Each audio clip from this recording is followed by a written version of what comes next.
আমিও তো আমার মামলা সম্পর্কে কিছুই জানতাম না।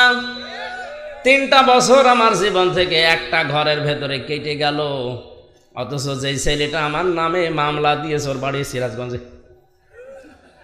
ওর নাম নাকি তরবারি সাকিব। ও বেটা ধান কাটে, কাছে দিয়ে ধান কাটতে কাটতে মাথা গেছে বিগড়িয়ে, বাসের মাথায় উঠে চলে গেছে ঢাকায়। সংসদের সামনে দিয়ে হাঁটছিল, পুলিশ ধরে বলছে কি করিস, সংসদ ভেঙে ফেলবো কাছে দিয়ে। হ্যাঁ, আমির হামজার ওয়াজ শুনে উদ্বুদ্ধ হয়েছে। আমি কি এমন ওয়াজ করব, আমি নরম নরম ওয়াজ করি, আর আমার ওয়াজ বলে উদ্বুদ্ধ হয়েছে, তাও সিরাজগঞ্জ থেকে গেছে।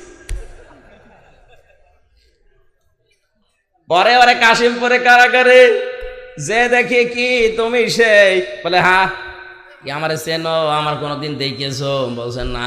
আমার নাম বললে কি করে?